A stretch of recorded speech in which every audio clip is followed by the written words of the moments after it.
Luxury hotel rejects Trump over MAGA hat, but his response leaves everyone stunned. Where are you watching from? Let us know in the comments, and don't forget to like, share and subscribe for more inspiring stories. They never expected the man in the red hat to be him. They never thought refusing him would make headlines, but his quiet comeback was something no one saw coming. It was a chilly November evening in New York City, the kind that made you zip your coat a little tighter and tuck your hands deep into your pockets. The gleaming glass facade of the Madison Regent Hotel sparkled against the evening lights, and inside the air buzzed with soft jazz and the clink of wine glasses. The hotel was famous for its exclusivity, where CEOs mingled with actors and senators whispered deals over expensive bourbon. Emma Caldwell, the assistant manager, glanced nervously at the front desk. A man had just walked in, tall and broad-shouldered, wearing a dark overcoat, but it wasn't the coat that caught her eye. It was the bright red hat perched atop his head. MAGA, the letters gleamed as he stepped forward, resting his hands casually on the marble counter. I'm here for my reservation, the man said calmly, his voice deep but warm. Emma's heart skipped. She hesitated, casting a glance at her manager David Harper, who had noticed the hat too. David walked over, smoothing his tie, and gave the man a polite but cool smile. I'm afraid there's been a mistake, David said carefully. We're fully booked tonight. The man raised a brow, clearly unconvinced. He pulled out his phone, scrolling through emails. I booked this suite 3 weeks ago under the name. David cut him off gently. I apologize, sir, but we have a policy. His eyes flickered briefly to the hat. The room grew quieter, as if the guests lounging near the bar had picked up on the tension. Emma could feel the weight of every gaze. The man let out a slow breath, tapping his fingers against the counter. He studied David for a long moment, his blue eyes unwavering. Policy, he repeated almost to himself, then with the faintest smile tugging at his lips he nodded. All right. He turned and walked out without another word. Emma exhaled, relieved. The situation hadn't escalated, but 20 minutes later her phone buzzed. She glanced down and nearly dropped it. David looked over her shoulder, and pegged on the screen was a tweet already going viral, a picture of the Madison Regent Hotel with a caption beneath it, turned away tonight, no hard feelings, but next year all by the building, signed simply DT. Emma's heart pounded. She wasn't sure if it was admiration or dread, but one thing was certain, this wasn't over. A week passed, but the air around Madison Regent hadn't quite settled. Emma noticed it every time she walked through the lobby, the murmurs, the subtle glances toward the entrance, as if everyone was waiting for something or someone David Harper hadn't mentioned that night since, but Emma could tell the incident gnawed at him, even if he masked it behind smooth words and confident strides. It was the middle of December when Emma first noticed the change. The entrance of the hotel was draped in the usual garlands and twinkling lights, but something felt different. One evening, just as the last of the snow began to dust the streets, Emma stepped outside for a break. She wrapped her coat tighter and leaned against the wall, letting out a long breath into the cold air. That's when she saw him again. He wasn't alone this time. A little girl walked beside him, bundled in a white winter coat, her small hand wrapped in his. She laughed, the kind of laugh that echoed through the cold and softened even the hardest hearts. Emma froze. He wasn't wearing the red hat tonight, but there was no mistaking him. His eyes met hers briefly, and for a moment Emma thought he might walk past, but instead he stopped a few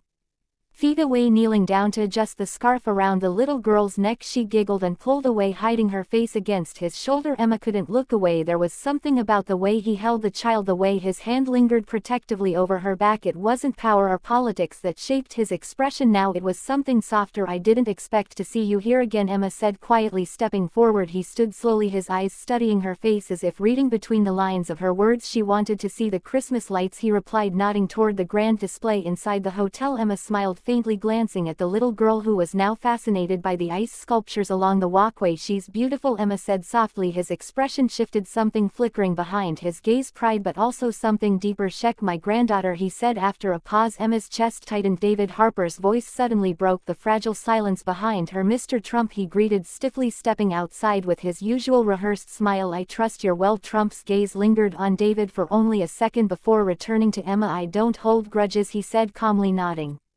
toward his granddaughter, but she deserves to see kindness in the world even when it isn't given freely. David opened his mouth to respond, but Emma gently placed a hand on his arm, stopping him. I'll show her the lights, Emma offered, her voice steady but warm. Trump studied her for a moment longer, then gave a slight nod. She'd like that, he said softly as they walked inside. The little girl's hand found Emma's, and together they wandered through the glittering displays. Laughter echoed once more through the halls of Madison Regent, and somewhere deep down Emma wondered if forgiveness wasn't as complicated fascinated as it seemed as they wandered through the softly lit corridors. Emma couldn't help but steal glances at the little girl. She had the same golden hair and bright blue eyes, but there was something fragile about her, as if she didn't quite belong to the noise glamour of the hotel. "What's your name?" Emma asked, kneeling down beside her at the large Christmas tree. The girl smiled, shilly peeking out from behind Trump's coat. "Abby," she whispered. Emma's heart ached at how soft her voice was. "Sheck been quiet lately," Trump said almost absently. His hand rested gently on Abby's shoulder, the way a man holds something he's afraid might slip away. Emma hesitated before speaking. "Is she okay?" Trump's eyes darkened. For a moment he didn't answer immediately. Instead he knelt beside Abby, brushing a loose curl behind her ear. "Her mom's been sick," he said finally, his voice quieter than Emma had ever heard it. Emma felt her throat tighten. She wanted to see the Christmas lights. He continued, his gaze fixed on the tree her mom used to bring her here every year. "It's tradition." Emma swallowed hard. She could see the weight Trump carried, the way it pressed into his shoulders. People often forgot that even the most powerful men were still fathers and grandfathers. "Is her mom still with us?" Emma asked gently. For a moment the only sound was the soft hum of carols drifting through the lobby. "Sheck fighting," Trump replied. His jaw tightened slightly, but there was something in his eyes, a glimmer of hope, fragile but still burning. "I believe she'll make it." Emma nodded, not knowing what else to say. "Would you like to help me hang this one?" she asked Abby, holding out a small glass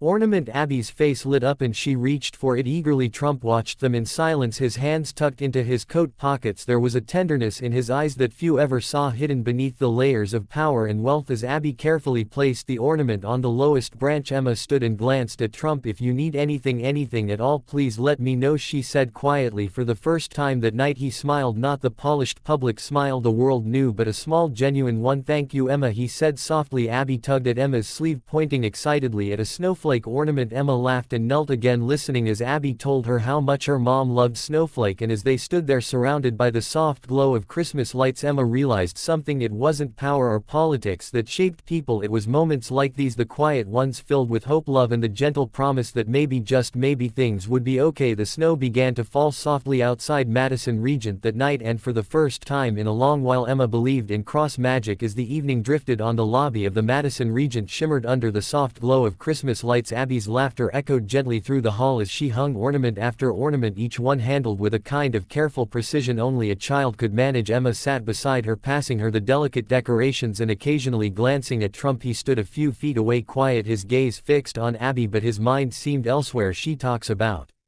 her mom a lot," Emma said softly, watching Abby twirl in front of the massive tree. Trump's eyes softened. "Her mom's everything to her," he replied. She doesn't know how serious it is." Emma nodded slowly. The weight of those words lingered in the air between them. Suddenly Abby stopped spinning and ran toward Trump, wrapping her small arms around his leg. "Grandpa, do you think mommy will like the snowflake I picked for her?" Trump knelt down, brushing his hand gently over her hair. "She'll love it, sweetheart," he whispered. His voice trembled just enough for Emma to notice. "Can I bring it to her?" Abby's wide eyes sparkled with hope. There was a long pause. Trump